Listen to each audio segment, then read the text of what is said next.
누가복음 15장 25절 말씀부터 32절 말씀까지 조금 길지만 함께 한번 읽어보겠습니다. 25절입니다. 시작.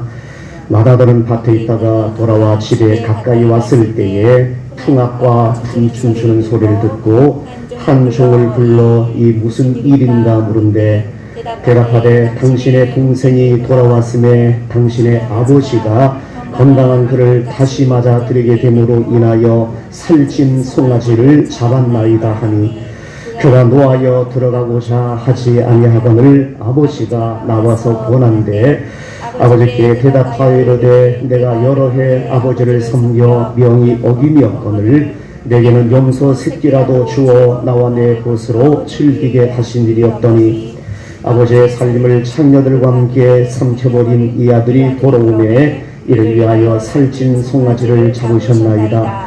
아버지가 이르되 예 너는 항상 나와 함께 있으니 내 것이 다 내 것이로되 이 내 동생은 죽었다가 살아났으며 내가 잃었다가 얻었기로 우리가 즐거워하고 기뻐하는 것이 마땅하다 하니라. 아멘.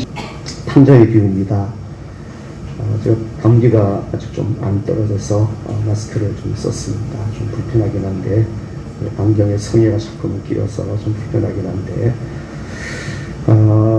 탕자의 비유 제가 여러분에게 설명드리지 않아도 너무나 잘 알려진 그런 말씀입니다. 이런 말씀 한번 드렸나요? 아주 서울의 도시에 아주 효자 아들 하나가 살고 있었어요. 너무나 효자였습니다.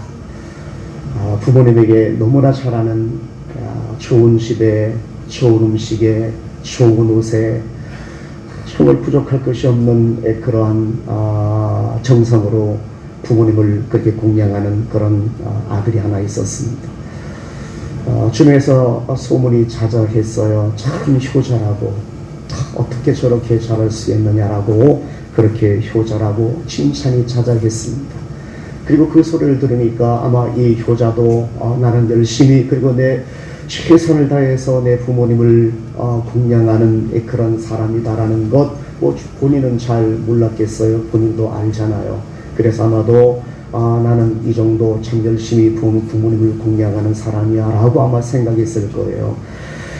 그런데 하루는 소문에 어떤 시골에 엄청난 효자가 하나 있다라는 이 도시 효자에 있는 이 효자보다 더한 효자가 하나 살고 있다라는 그런 이야기를 듣게 되었습니다. 이 도시 효자가 생각했어요. 내보다 어떻게 더 잘할 수 있을까? 내가 얼마나 잘하는데 얼마나 좋은 집에 얼마나 좋은 음식에 얼마나 좋은 옷에 내가 최선을 다해서 내 부모님께 효를 다하는데 내보다 더 아주 효자가 살고 있다는 것이 그래서 궁금했어요. 그래서 하루는 작정을 하고 이 도시 효자가 시골 내 소문난 효자를 찾아갔습니다. 집에 갔는데 대단히 허름한 시골 집이었습니다. 그냥 울타리도 그냥 나무로 울타리로 만들어 놓은 그런 집에 허름한 집이 있는데 마침 대문 밖에서 보니까 노모가 계신데 마루에 걸터앉아서 있는 그런 모습을 보았어요. 누군가를 기다리고 있는 그런 모습이 보였어요. 한참 있는데 아들 되는 이 남자가 시계에다가 나무를 잔뜩 치고 힘들게 끙끙 거리면서 그렇게 집에 마당에 들어오는 겁니다. 시계를 내려놓자마자 이 할머니가 이 노모 대신 이 할머니가 마루턱에 걸잔다 했다가 흐름 쫓아와서 시계를 받고 그리고 수건으로 아이의 이 아들의 그 땀을 닦으면서 그러면서 얼른 가서 부엌에 가서 따뜻한 대야에 물을 담아다가 아들이 앉아있는 이 그 마루의 그 밑에다가 그 아들의 발을 손수 씻겨주고 있는 그런 모습이 이 도시 효자의 눈에 들어왔어요. 속으로 화가 치밀어 올랐어요. 아니 저런 놈이 어떻게 효자야 라고 어떻게 노모가 자신의 발을 씻기고 있는데 어떻게 저렇게 태연하게 가만히 앉아있느냐라고 어떻게 저러냐라고 이 도시 효자가 속으로 아주 그렇게 그 화를 냈습니다. 그리고 배울 것이 하나도 없구만. 저놈은 효자도 아니야. 라는 그런 마음 가운데 발길을 가는데 시골 효자가 쫓아와서 이제 그렇게 이야기를 하는 겁니다. 사람들이 나를 효자라고 그러긴 한데 저는 잘 모르겠습니다. 나는 다만 어머니가 좋아하시는 것, 나는 그냥 좋아하시기 때문에 그냥 그렇게 해드리는 것 뿐입니다라고 그렇게 이야기를 하더래요. 어머니가 좋아하시니까, 어머니가 내 팔을 시키는 것을 그렇게 좋아하시니까, 그렇게 즐거워하시고, 그렇게 마음속에 흐뭇해 하시고, 그렇게 하시니까, 그냥 내가 팔을 내드리는 겁니다. 나 별로 잘 모릅니다. 그렇게 하는 겁니다. 라고 얘기해요. 그때 도시오작 하나 깨달은 것이 있다고 그래요. 나는 내가 원하는 기준에 의해서 내 부모님을 공양을 했고, 저 시골의 저 효자는 부모님의 그 어머님의 마음을 알고 어머님의 기준에 의해서 행동을 하고 있구나. 진정한 효라는 것은 내가 좋다고 내 기준에 의해서 행하는 것이 아니라 부모님의 마음을 알고 부모님의 뜻을 알고 부모님의 마음을 기쁘게 해드리는 것이 진정한 효구나라는 사실을 깨달았다라는 그런 이야기. 인터넷 쳐보면 다 나오는 이야기예요. 많이 알려진 그런 이야기입니다. 저는 이 이야기를 들으면서 하나님을 섬기는 저와 여러분이 좀 새겨 봐야 될 그런 내용이 있다라는 생각을 제가 했어요. 하나님을 섬기는 저와 여러분이 하나님을 잘 섬기자면, 제가 간간히 그랬잖아요. 우리가 하나님과 우리의 관계를 아버지와 자녀의 관계로 한번 바꾸어서 한번 생각해 보시면 우리 좀 더 실감나게 하나님의 마음을 이해할 수 있다라는 그런 이야기 간간히 여러분에게 드렸었습니다. 우리가 이 이야기 속에서 행여나 내가 하나님을 섬기는데 하나님의 마음은 내가 다 무시해버리고 하나님의 속에 있는 마음은 다 신경도 쓰이지 않고 내 좋은 대로만, 내가 생각하고 내가 좋은 대로만 하나님을 섬기고 있는 것은 아닐까? 하나님이 내게 정말 뭘 원하시는지, 뭘 기대를 하시는지, 내가 어떻게 하나님을 섬겨야 하나님이 기뻐하시는지에 대해서는 생각하지 아니하고 내 좋은 대로만, 내 생각대로만 교회 열심히 다니면 하나님 좋아하시겠지, 헌금하시면 좋아하시겠지, 또 봉사하시면 좋아하시겠지, 교회 일 있으면 열심히 하면 좋아하시겠지, 좋아하세요. 제가 이런 말씀 드린다고 해서 이거 하지 말라라고, 이것 의미 없는 것이라고 말씀하시는 것 절대 아닙니다. 해야 돼요. 근데 문제는 뭐냐면 이것만 생각해요. 해야 됩니다. 하나님 앞에 예배해야 되고요, 하나님 앞에 봉사해야 되고요, 하나님 앞에 헌신의 삶을 살아가야만 되시고요, 등등에 대한 것 해야 됩니다. 이거 반드시 우리가 하나님 앞에 해야지만 하나님의 자녀로서 그래도 하나님 앞에 설 수 있지 않겠어요? 그런데 이것만 생각해요. 하나님의 마음을 좀 더 한번 헤아려 보고자 하는 그런 마음까지는 우리가 도달하지 못하는 겁니다. 그냥 단순히 교회 나오고 헌금하고 봉사하고 이 정도면 되지라는 이 정도의 선에서 이것이 내 기준이 되어버렸어요. 도시오자처럼 내 어머니를, 내 부모님을 좋은 집에 모시고 좋은 음식을 사드리고 그리고 좋은 옷을 입혀드리면 나 정말 효자야 라고 나 정말 이 부모님을 잘 공양하는 사람이야 라고 생각했던 것처럼, 아직은 우리가 그런 마음과 비슷한 그런 마음이 우리 속에 있지는 않은지, 나 교회 열심히 다녀, 나 헌금하고 있어, 나 봉사해, 나 성경 읽으며, 그래 나 또한 때로는 기도하고 내가 그렇게 살아, 나 이 정도면 되지, 하나님 잘 섬기는 사람이야 라는 그런 마음에 갇혀있는 것이 오늘 우리가 아닐까라는 그런 생각을 한번 해봤습니다. 오늘 그에 대한 말씀을 한번 이 말씀을 통해서 탕자의 비유라고 알려지고 있는 누가복음 15장에 나와 있는 이 말씀을 통해서 한번 생각해 보고자 합니다.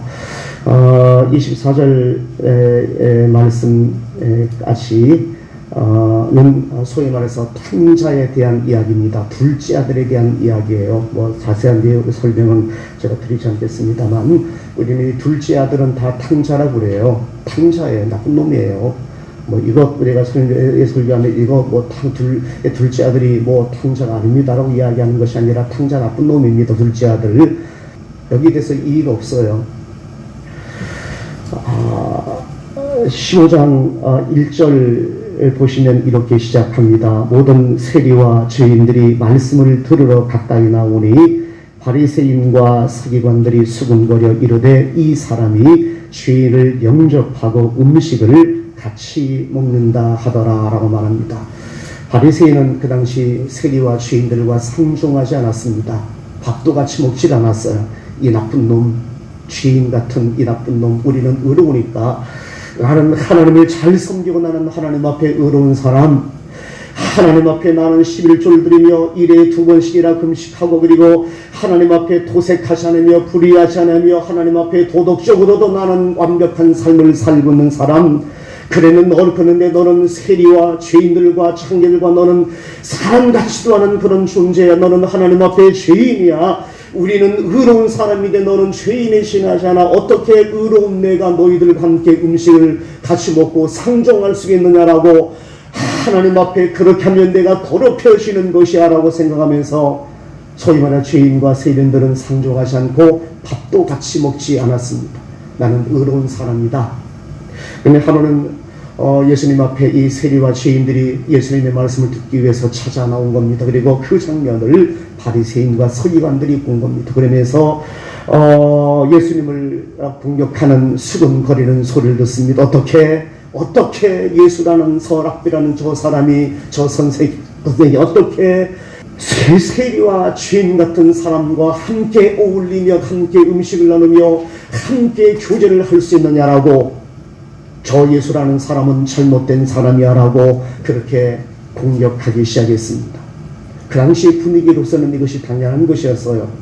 그런데 예수님께서는 수근거리는 바리새인과 세리의 소리를 들으셨습니다. 그리고 오늘 본문의 말씀에 기록되어지고 있는 세 가지의 비유를 예수님께서 말씀하시고 있는 것을 보게 되었습니다. 이른 양에 비유하고 그리고 이른 드라크마에 비유하고 그리고 이른 아들에 대한 탕자에 대한 비유 세 가지를 우리에게 설명해 주고 있습니다. 이 세 가지의 비유의 가장 중요한 것은 하나님의 사랑입니다. 하나님께서 얼마나 이 땅에 있는 죄인들을 사랑하시는가.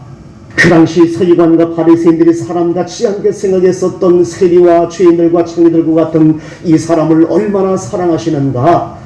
그리고 이 사람들이 하나님 앞에 다시 돌아오면 하나님의 기쁨이 마음속에서 얼마나 커다란 기쁨이 있을 것인가라는 하나님의 기쁨에 대한 말씀을 하고 있어요.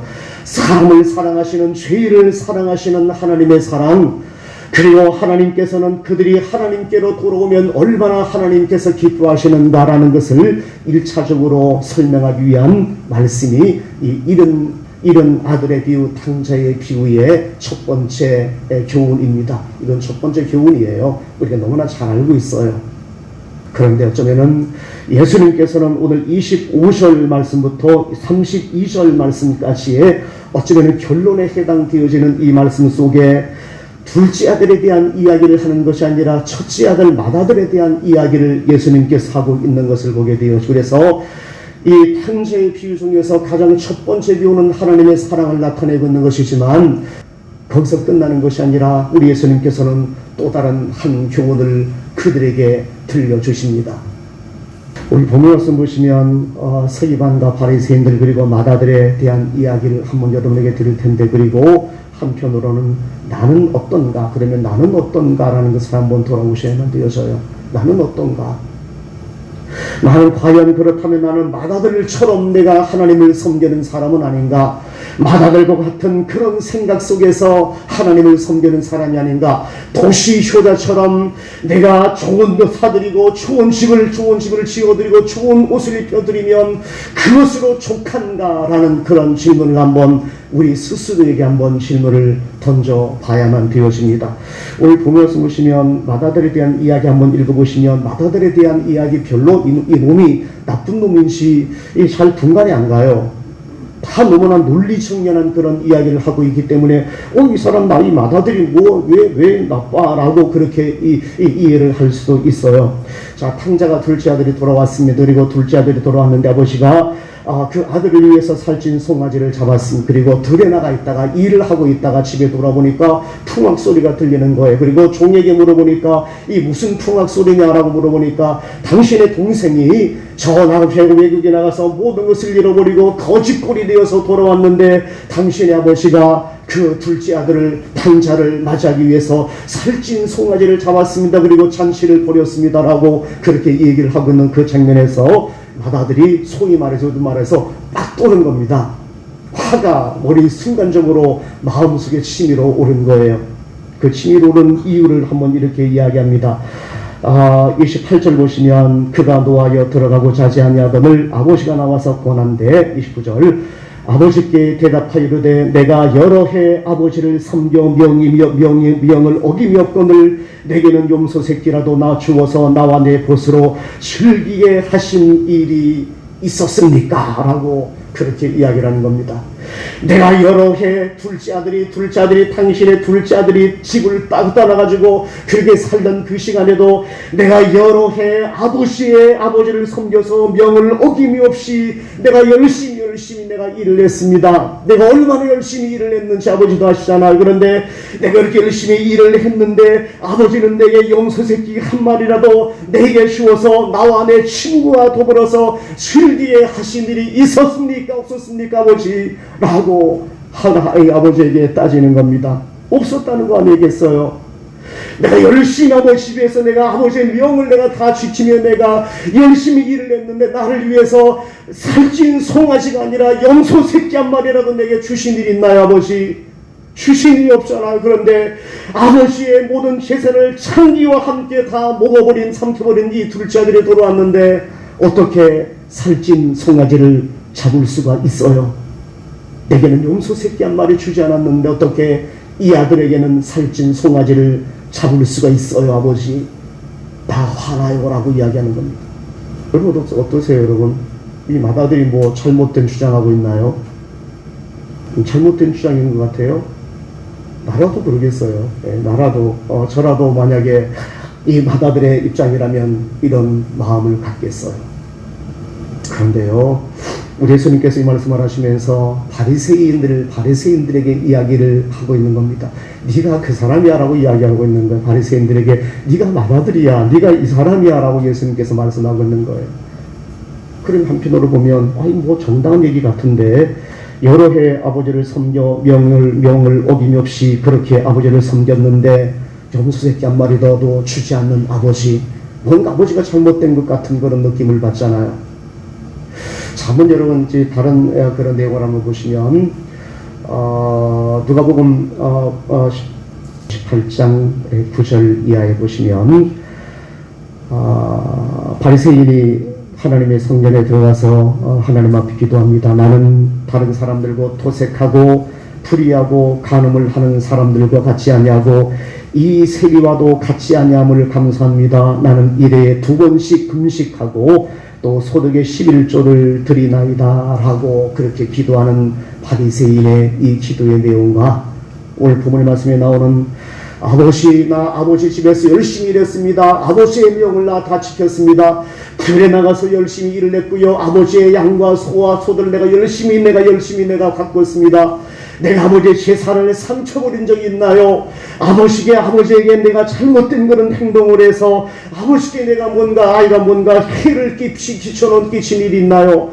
이 둘째들처럼 아버지의 재산을 가지고 먼 날에 가서 다 재산을 허비한 적도 없고 방탕하게 내가 사는 적도 없는데요. 아버지, 나는 이 정도로 하늘 아버지를 섬겼는데요 라고 이야기하는 이 맏아들의 이 이야기와 바리새인들의 그 주장이 겹치는 것을 느끼지 않으십니까? 똑같아요. 바리새인들이 말합니다. 나 하나님의 집에서 열심히 하나님을 섬겼습니다. 하나님 앞에 소득의 11조를 드리며 금식하며 구제하며 내가 다른 사람의 물건을 토색하거나 훔치거나 그렇게 내가 삶을 살려놨습니다.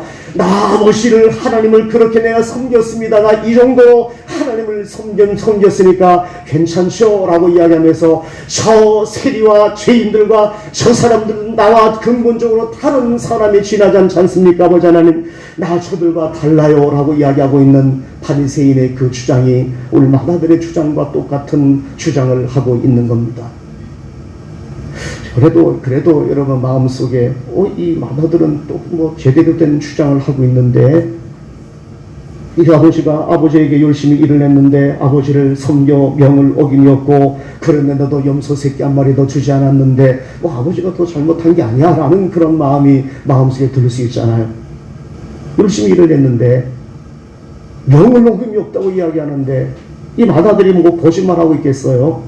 아버지의 명령을 잘 지켰다는데 불자들처럼 아버지의 재산을 까먹지도 않았고 창기와 뭔가 어울리면서 방탕한 삶을 살지도 않았고 열심히 아버지의 명을 지켜서 양을 치고 소를 하여간 동물을 기르며 그리고 열심히 일을 했다는데 뭘 거짓말했겠어요? 이 마다들의 이야기가 더 나은 것 같아요. 자기는 그렇게 주장을 해요. 나 효자입니다. 도시 효자가 말한 것처럼 나 이 정도면 효자지요 라고 이야기하는 거 있는 거예요. 그럼 예수님께서는 이 말씀을 통해서 뭘 문제 삼는지 아십니까? 겉으로 보면 마다들이 맞아요. 마다들의 주장이 하나도 틀린 바가 없어요. 그렇잖아요. 여러분이 마다들 입장에서 보게 되시면 정당하잖아요. 나와 내 친구들을 불러서 뭔가 즐기기 위해서 염소 새끼 한 마리도 준 적이 없는 아버지가 재산을 다 까먹어버린 둘째 아들이 왔는데 살찐 송아지를 내어다가 주면서 잔치를 벌였으니까 화가 날만도 하잖아요. 생각해 보세요. 여러분, 바리새인과 서기관이 있고 창기와 세리와 죄인들이 있는데 누가 더 옳겠어요? 바리새인이 더 옳잖아요. 사실 따지고 보면 실저도 하고 금식도 하고 기도도 하고 토색하지 않고 가늠하지 않고 남들에게 해를 안 끼치고 하나님 잘 섬겼던 바리새인들, 이 죄인들은 죄인과 세리와 죄인과 청기들은 뭐 죄를 짓는 사람이잖아요. 이 두 사람 갖다 놓고 어느 사람이 더 좋은 사람이라고 이야기하면 뭐 여러분 성경 안다고 죄인이오라고 이야기할 수 있겠어요? 아니잖아요. 바리새인이 더 나은 사람이잖아요. 둘째 아들하고 첫째 아들하고 비교해보면 누가 더 나아요? 마다들이 낫죠. 첫째 아들이. 둘째 아들이 이놈은 탄장걸. 예? 우리가 생각하기에 이해가 안 되잖아요. 예수님께서 이 말씀을 통해서 우리에게 중요한 교훈 하나를 우리에게 말씀하시는 거예요. 표면적으로 보이는 복종과 순종 이상의 우리 속의 중심에 대한 아버지에 대한 사랑을 예수님께서는 우리에게 바라신다는 거예요. 이해가 잘 안 되나요? 아버지가 이런 마음을 갖고 이 이야기를 하는 겁니다. 내가 알아. 네가 얼마나 나와 함께 살면서 고생했는지 내 알아. 내가 내 명령을 어김없이 내가 여러 해 너가 나를 섬겼다는 것 내가 알아. 그런데 그것만 가지고 내가 그것만 했다고 해서 내가 좋은 아들이라고 생각하는 내 생각이 어쩌면 잘못된 생각일 수도 있다는 사실을 너 알지라고 이야기하는 거예요. 다른 말로 말하면 내가 아버지의 명을 어김없이 그렇게 여러 해 아버지를 섬겨서 내 일을 차렸다는 내가 지금 항변하면서 나는 좋은 아들이라고 내게 그렇게 주장하면서 아버지가 꼭 잘못된 사람인 것처럼 내가 나를 공격하는 그런 사람이지만, 그러나 내가 그렇게 아버지를 여러 해 섬겨서 열심히 일했다는 그 한 가지만 가지고 내가 진정으로 효자라는 사실을 내가 인정해야 되겠느냐는 이야기입니다. 달리 말하면 내 둘째 아들이 집을 떠난 그 시점부터 내가 얼마나 그 아들을 사랑하고 사랑했으면 내 머릿속에 내 마음속에 그 둘째 아들을 사랑하는 내 마음이 얼마나 아픈 마음이 있었는지 내가 한 번쯤 내가 생각해 보았느냐. 둘째 아들이 이 집을 떠나서 허랑방탕하며 삶을 살았던 수년 동안 내가 한시도 그 아들을 잊지 않냐고 내 마음속에 그 아들을 사랑했었던 아버지의 이 마음을 한 번이라도 내가 헤아려 본 적이 있느냐. 그러니 둘째 아들이 모든 것을 잃어버리고 거짓골이 되어서 내게 돌아왔는데 내 마음속에 기쁨이 얼마나 넘치게 넘치는지 내 마음을 내가 한 번이라도 내가 헤아려 본 적이 있느냐. 그러면서 여러 해 아버지를 섬겨 일 열심히 했다는 그것 가지고 네가 내 효자일 수가 있느냐라고 아버지가 지금 이야기하고 있는 겁니다. 바리새인들에게 말하고 있는 거예요. 더 열심히 성경 읽고 십일조하고 금식하며 토색하지 않고 간음하지 않고 살인하지 않은 건 내가 알아. 그렇다고 해서 내가 그거 했다고 해서 네가 정말 하나님을 잘 섬기는 사람이라고 내 스스로 생각하는 그 생각이 잘못된 것임을 네가 한번 생각해 봤느냐로 이야기하는 겁니다. 하나님이 사랑하는 죄인들, 하나님이 정말로 사랑하는 세리와 창조와 죄인들, 하나님이 그들을 정말 사랑하는데 그들도 하나님을 섬겨 하나님의 자녀가 되기를 바라는 하나님의 마음이 마음속에 엄청나게 많이 있는데 이 하나님의 마음을 내가 한 번이라도 헤아려 본 적이 있느냐? 네가 십일조하고 헌금하고 봉사하고 간음하지 않고 도둑질하지 않고 살인하지 않는다는 것 때문에 나 하나님 잘 섬긴다고 이야기할 수 있느냐? 하나님의 마음을 한 번도 헤아려 보지 못한 채 하나님이 그들을 얼마나 사랑하고 하나님이 죄인들을 얼마나 아끼고 그들이 돌아오기를 원하는 하나님의 마음이 얼마나 마음속에 간절한데 네가 하나님의 그 마음을 한 번이라도 헤아려 본 적이 있느냐라고 예수님께서 말씀하시는 거예요. 우리 본문의 말씀에 나오는 마다들에 대해서 예수님께서 그 이야기를 하고 있는 겁니다. 네가 내 마음을 알아. 네가 내 아버지의 마음, 내 명을 어김없이 수년 동안 내가 순종하며 나를 섬겼다고 이야기하는데 양을 기르고 소를 기르며 또한 집안일을 하면서 했다는데 그 겉으로 드러나는 표면적인 그 순종이 아니라 내 마음속 내면에서 나를 이해하고자 하는 아버지의 마음을 이해하고자 하는 그 마음을 가지고 나를 한 번이라도 본 적이 있느냐라고 이 아버지가 이 마다들에게 이야기하고 있는 겁니다. 네가 한 번이라도 내 마음을 이해하기 위해서 노력해 본 적이 있어? 너는 오히려 오늘 본문 말씀 보시면 이 마다들은 둘째 아들에 대해서 너무나 적대감이 너무나 충만해 있는 그런 상태예요. 잔치를 벌였는데 집에 들어오기를 거절하고요. 그리고 아버지의 살림을 창녀들과 함께 삼켜버린 이 아들이라고 성경에 있지도 않는 그 이야기를 지레짐작해서 마다 둘째 아들 자기의 동생을 공격하고 있는 이 마다들의 이 모습 속에서 바리새인의 모습이 보였다는 겁니다. 나는 의롭습니다. 나는 하나님 잘 섬기는 사람입니다. 나는 저 세리와 죄인들과 창기들과 나는 저들과 전혀 다른 사람입니다. 나는 저들과 상종하지도 않습니다. 나는 저들과 달라요. 저들은 죄인입니다. 하나님의 은혜를 받을 수 없는 그런 사람이 지나잖아요. 나는 의로운 사람이니까 저들과 달라요. 나 밥도 먹지 않아요. 상종하지도 않아요. 만나지도 않아요. 라고 이야기하고 있는 이 바리새인들 마다들의 이야기가 그 이야기를 하고 있는 겁니다. 아버지의 가장 중요한 아버지의 마음을 이해하지 못하면서 가장 중요한 하나님의 마음을 이해하지 못하면서 그 하나님의 마음을 한 번이라도 진지하게 한번 들여다보고자 하는 노력조차도 안 하면서도 자기들은 의롭다라고 그러면서 그들을 공격하고 있는 이 바리새인과 서기관들의 모습 속에서 오늘 마다들의 모습이 보이고 있다는 것을 성경은 우리에게 말씀해 주고 있어요. 이걸 지적하고 있는 거예요. 우리 하나님께서는 표면적으로 보이는 순종이라든가 오늘 본문 말씀에 나오는 아버지를 섬겨 여러 해 아버지를 섬겨 집에서 열심히 일했다는 것 그냥 눈에 보이는 그것 이상을 하나님께서 원하십니다. 하나님의 마음을 아느냐? 네가 교회 열심히 나온다는 것 때문에 열심히 헌신한다는 것 때문에 그것 해야 되는 것이지만 그것 아버지가 부인하는 것 아닙니다. 그거 잘못됐다고 이야기하는 것 아니고 그러나 거기에서 머물리지 말고 아버지의 마음을 한번 받느냐라고 이야기하고 있는 거예요. 너 잘했어. 둘째 아들은 자기에게 돌아올 분깃을 가지고 먼 나라로 떠나서 허랑방탕하며 다 허비한 거 잘못된 거 이 나쁜 놈이야 라고 그 아버지가 그 몰랐겠어요. 그리고 큰아들이 집에서 아버지를 도와서 섬겼던 이것이 잘못되었다라고 이 아버지가 이야기하는 것이겠어요? 아니잖아요. 너 잘했어.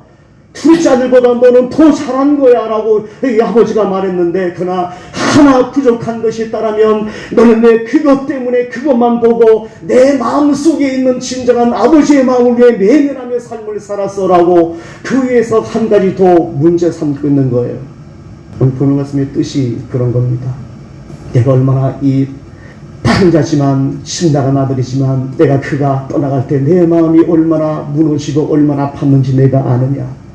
그 그가 타외국에서 나가서 그렇게 살 때 내가 얼마나 그를 그리워하고 얼마나 내 마음으로 그를 생각했는지 내가 아느냐. 그런데 그 아들이 오늘 돌아와서 거짓골이지만 돌아와서 아버지라고 찾아온 이 아들이 다시 찾아온 이것이 얼마나 내 마음속에 커다란 기쁨이요 얼마나 커다란 환희가 넘치는 일인지 내 마음을 한번 이해를 해 봤느냐라고 오늘 우리에게 말씀하시는 이 주님의 말씀이 이런 겁니다. 주님의 말씀이 이런 겁니다. 하나님 앞에 열심히 나 교회 다니죠. 우리처럼 열심히 교회 다니죠. 그렇다고 해서 거기에 만족해서 나 이 정도면 됐다라고 생각하지 말라는 이야기입니다.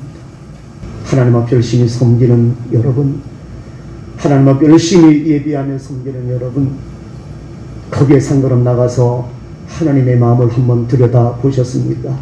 하나님이 내게 원하시는 것, 하나님이 내게 바라시는 것, 하나님의 사랑, 하나님의 은혜, 하나님의 용서, 하나님의 관용, 하나님의 넉넉함, 내게 바라시는 하나님의 그 마음을 한번 우리가 진지하게 들여다보신 적이 있습니까?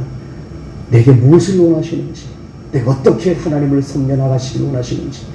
일주일에 한 번, 두 번 교회에 나갑니다. 나 하나님 앞에 평생 그렇게 섬겼습니다. 그건 말고요. 그 해야 되는 것.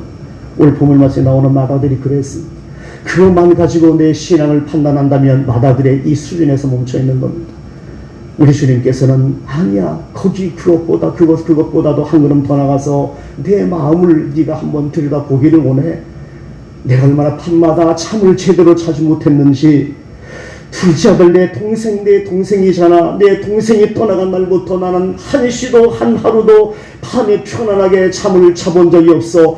밤잠을 설치며 살았던 네가 아들이라면, 네가 정말 효자의 아들이라면 내가 어떻게 어떤 밤에는 뜬 눈으로 밤을 지새며 내 마음을 아파하며 그렇게 지냈는지 한 번이라도 내 마음을 한번 본 적이 있느냐라고 아버지가 이야기하고 있는 겁니다. 이건 우리를 향하신 하나님의 말씀입니다. 하나님이 얼마나 아파하시는지, 하나님이 얼마나 마음속에 기쁨이 넘치는지, 뭐 때문에 하나님께서 그런 기쁨이 있고 감사가 있는지 그렇게 한번 알아봤으면 좋겠다라는 그런 말씀이 오늘 본문 말씀 속에 담겨 있는 겁니다. 31절 보시면 이렇게 말씀하십니다. 아버지가 이르되 예 너는 항상 나와 함께 있으니 내 것이 다 내 것이로되 이 내 동생은 죽었다가 살아났으며 내가 잃었다가 얻었기로 우리가 즐거워하고 기뻐하는 것이 마땅하니라. 당연하다라는 겁니다. 이 당연함에 왜 너는 이 잔치에 참여하지 못하고 들어오지 못하고 대문 밖에서 분노하고 그렇게 화를 내고 서 있느냐라고 그렇게 말씀하고 있는 겁니다. 어쩌면은 오늘 본문 말씀에 나오는 이 마다들과 바리새인과 서기관들은 오래 믿었던 우리의 모습일 수도 있겠다라는 생각해 봅니다. 오래 믿다 보면 우리도 이렇게 되어집니다. 오래 하나님을 섬기고 오랜 익숙한 환경 속에서 오랫동안 지내게 되다 보면 우리도 어느새 이런 신앙에 물들어 버리는 그런 경우들이 없지 않아 있어요. 이렇게 되어지지 말자는 얘기입니다. 이렇게 되어지기 전에 마다들처럼 바리새인처럼 되어지기 전에 우리의 마음 속에 하나님을 진정으로 볼 수 있는, 하나님의 마음을 한번 볼 수 있는 그런 마음이 우리 속에 있어야 된다는 겁니다. 이것이 신앙인입니다. 이것이 하나님을 섬기는 하나님의 자녀들이고 우리에게 바라시는 하나님의 뜻인 겁니다. 이거 알아야 돼요. 이거 알고 주님을 섬기며 삶을 살아가야 됩니다. 그래야지만 오늘 본문 말씀에 나오는 마다들과 같은 그런 입장에 우리가 놓이지 않는 그런 신앙인이 되어줄 수가 있는 겁니다. 하나님 앞에서 진정으로 주님을 잘 섬겨서 이 마다들처럼 하나님 열심히 섬기되 하나님의 명을 어김없이 열심히 섬기되 하나님의 마음까지 헤아리며 주님을 섬길 수 있으면 더 좋겠다. 하나님께서 우리에게 궁극적으로 바라는 우리를 향한 참다운 신앙인의 모습이 바로 이런 것이다라는 것 항상 마음속에 기억하시고 제 말씀 아닙니다. 성경 말씀입니다. 이렇게 하나님 잘 섬기다 보면 후회 없이 하나님 앞에 서서 칭찬받는 하나님의 사람이 되어줄 수가 있을 겁니다. 제 이야기 가 아니라 이 말씀 그대로 따라가시며 삶을 살게 되었으면 손해볼 것 없습니다. 이렇게 살아가라는 우리 주님의 말씀 항상 기억하셔서 마지막까지 승리하는 주님의 거룩한 자녀 되시기를 주님의 이름으로 축원을 드립니다.